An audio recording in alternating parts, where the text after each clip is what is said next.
Hello everybody! Today I will be teaching you, showing you how I tween in KineMaster. So first I start off with getting like all the body parts and stuff. So right here I am taking a photo of the wings. If you only need one wing unless they're having two different wings. So yeah. So right here I'll take a photo of the legs. Let me just crop that down. Okay. Save the photos. Then we take a photo. You should take a photo of the arm. You just need to grab like every body part, like the arms and legs from that area. Okay. On to the next one.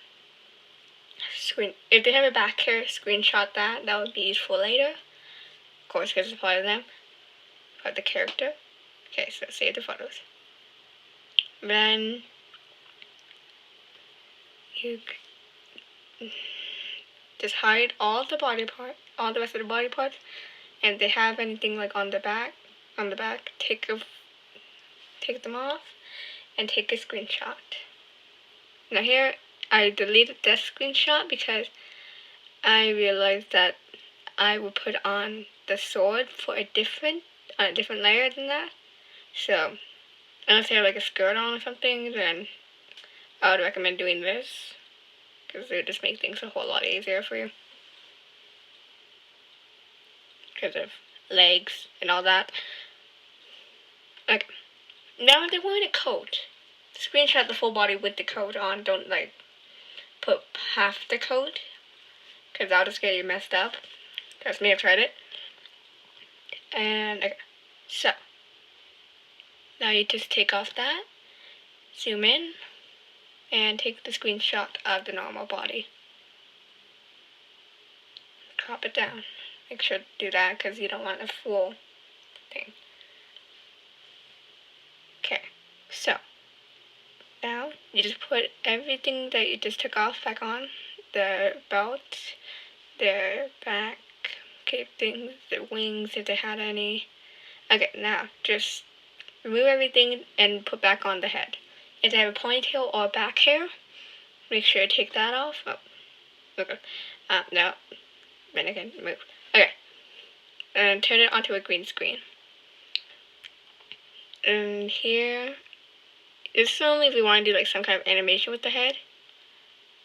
I'm doing some kind of like eye movement, blinking stuff. I'll fast forward this so you don't have to watch me do all this. So see you when that ends. Okay, so now you want to put all of your screenshots that you just took into KineMaster, and just start making the animation that you want. If you want to do that. If you just want like a blank head, then you can skip this part. I'll put a timestamp on the screen for when it ends, and for when this part ends, it will move on to like the actual part, what can I say? Something that's not this. So for you guys who are still here, you just you make sure that your animation is smooth and stuff. Like if you're doing a blink, then you can do it the way that you do it, you can do it the way I do it. Do whatever you need to do. I'll fast forward this. Okay. Once you're done with that animation, you can export it and save it, I guess. Then you just go to you open up another thing. As you can see, I kind of skip things here because I just put the body parts down. Make sure you make the body actually look like the character. You can use the actual character in Gacha Club for reference if you need. Then you just put on the head and stuff right there. You just need to make sure everything kind of looks correct. I personally struggle with making the legs look kind of natural in a standing position, so I need to readjust that a lot. But just try to make it look correct. Okay, fast forward to the next part. Okay, so now if you have a back hair or a ponytail or something like that, you want to chroma key it, and then of course layer it, put it to the back of the layering. Then you just make it fit like that. I'm really not sure to explain it. You just make it look like it's actually there. Okay, so I skipped to the final part where I finished making the body. I might not do a tutorial on how to like make the body because this is already hard enough for me to make. So after you do that, make the body, make sure to add the keyframes for where you want the animation to start so that it doesn't start right away. Especially if you're making the ending like that, so like kind of far, you want to make sure you have that frame to have it stay until you want it to start. That's how you explain it. Okay, like I'm doing the legs, the arms, the wings, and stuff like that. I would recommend doing like any back hair, front hair, if you have any of that as well. So yeah. And then, when you're done with that, you go to the keyframe and you move, well, you go to the animation thing, and then you move the body part to where you want it to be at the time that you want it to end. Does that make sense? You can just, yeah. You can move it to like a place that actually does the correct, anatomically correct, I guess, for a gotcha character. I don't know.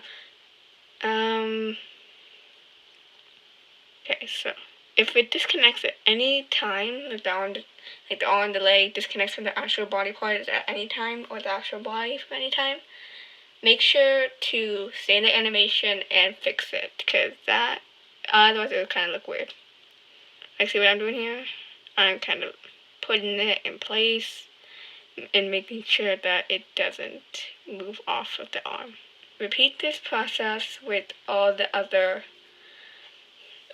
parts of the body that you want to move for that time. If you want things to be moving at the same exact time as the others, like I do most of the time, like say you want arm to be moving, then you want the head to be moving at the same time, I would recommend going to the start at the first one that you, like the start of the first keyframe that you had, and then going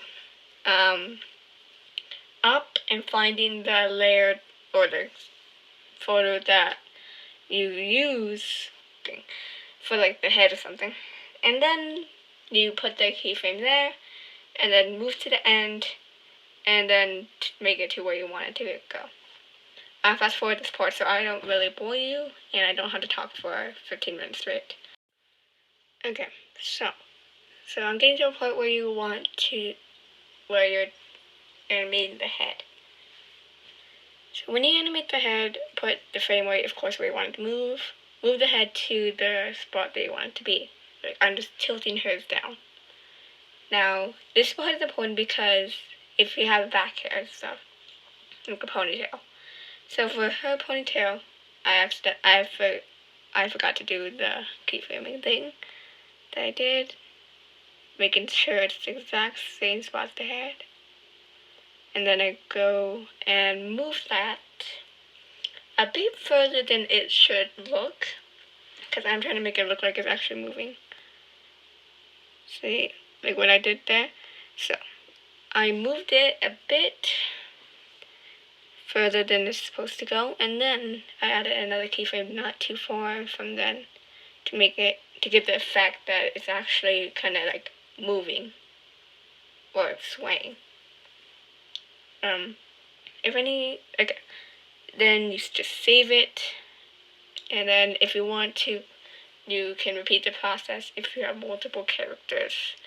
And once you have repeat this process for multiple characters, you can grab the background audio and